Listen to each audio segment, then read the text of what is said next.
There is help for people affected by the American Civic Association tragedy. The doors of a recovery center are open not only for victims and their families, but for anyone in the community struggling to cope. Volunteers are guiding people through this difficult time. Once again, here's reporter Julianne Sweeney. People can turn to the Broome County Health Department for comfort during a time of need. An assistance center is set up inside for victims of the Civic Association shootings. Numerous very emotional family members, rightfully so, coming through the center, and they're being greeted by a lot of human service workers who believe that this is their calling. Biden Distel says she has already met with close to 35 families impacted. The New York State Crime Victims Board, Southern Tier Red Cross, and Broome County Mental Health Department, along with other agencies, have stepped in to help. It's been phenomenal because instantly people volunteered from all over the state. People called me, emailed me, and offered assistance. The recovery center is closed to the media, but inside the health department, volunteers are on hand, ready to counsel victims and their families. They can come here and talk about really whatever they want to talk about. Grieving is natural and normal. It's a rough process. Volunteers are also coordinating travel plans and lodging for victims whose family live out of state or country. And translators are working to break through language barriers. We've just gotten calls with helping with, mobilizing transportation from China to the United States. The center is open daily, and volunteers say they'll continue to answer calls of help until people can come to terms with the tragedy. In Binghamton, Julianne Sweeney, WBNG TV, Action News.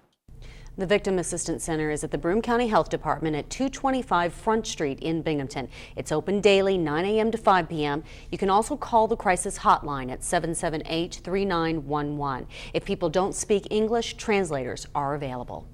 So many people and agencies have come together to provide assistance to the victims and their families.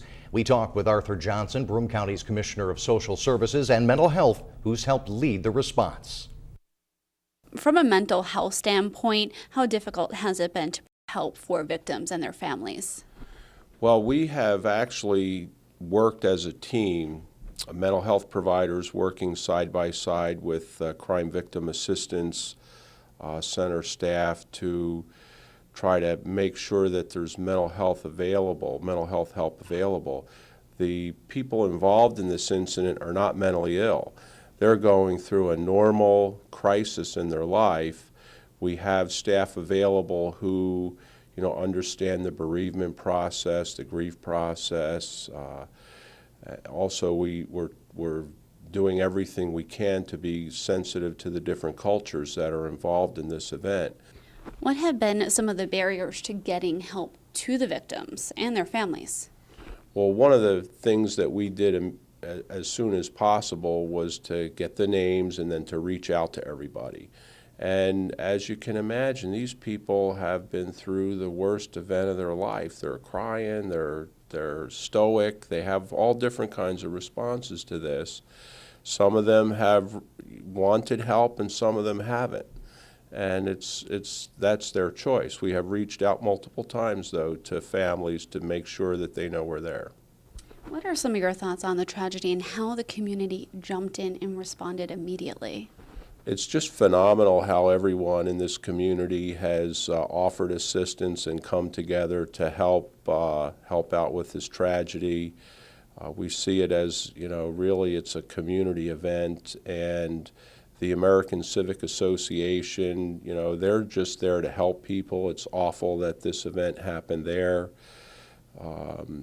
From every government entity that could be involved in this, county, state, city, federal, everybody's been here to support us, and all of the local nonprofits, all it took was one phone call to engage a meeting, and 20 nonprofits showed up to help us plan for the long-term strategy of working with both the victims' families and the survivors of this tragedy. And again, that was Broome County Social Services and Mental Health Commissioner Arthur Johnson. Coming up, learn how you can help the victims and how to move our community forward. Stay with us.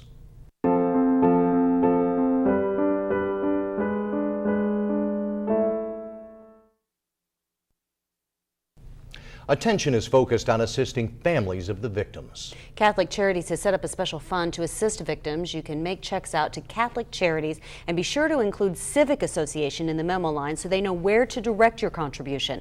Send it to Catholic Charities, attention Marcia Maroney, 232 Main Street, Binghamton, 13905. You can also call 729-9166 or visit the website catholiccharities.bc.org to donate.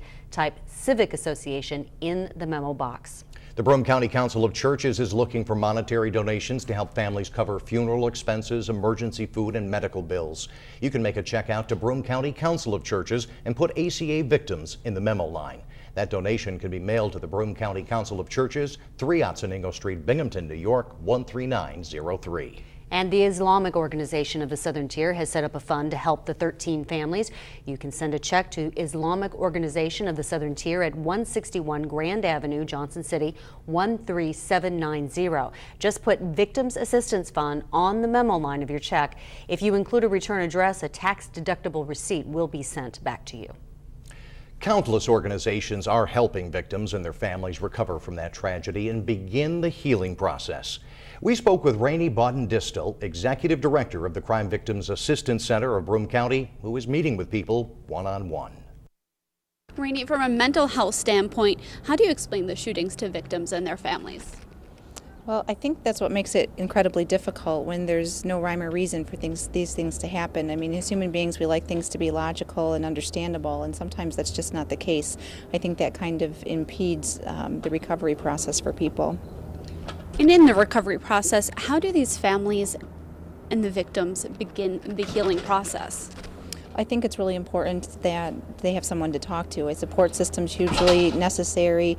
Talking about what happened, trying to work through some of that to the best of their ability. I worry about people who are isolated or close themselves off. It's really important to communicate about it. Although difficult, it's completely necessary.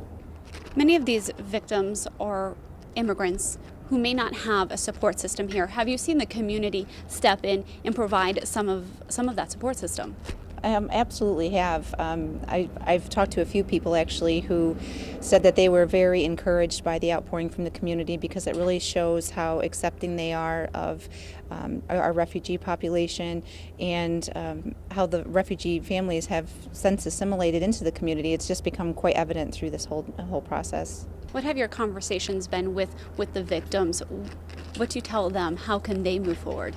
It's the same thing. It's kind of a day-by-day process. There's no cure-all. There's no quick cure, that's for sure. And all they can do is get through one day at a time and, use their support systems to do that, and certainly reach out to the Family Assistance Center that's been established or Crime Victims Assistance Center, which is here locally. I mean, there's several resources here, and I would really encourage people to use them. How do you explain the event to the community at large? Unfortunately, we're not the only place that suffers from a random act of violence, and I think, the world we live in it's pretty scary sometimes, and again, when there's no rhyme or reason, it just it shakes everybody to their core and really takes people off balance, and time and talking about it and coming together are all really key in at least beginning to feel more normal about things. What have you witnessed in the community, and how does the community begin to heal?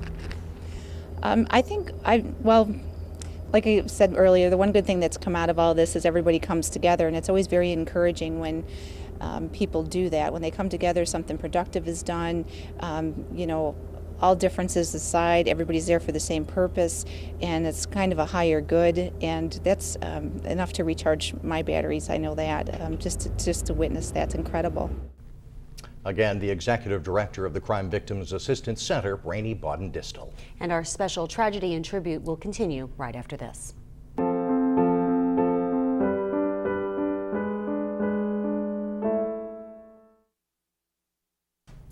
In the weeks and months to come, there will be more services, more memorials and vigils for those killed inside the American Civic Association last Friday. The hurt and the pain for so many will take time to heal, but we will never forget.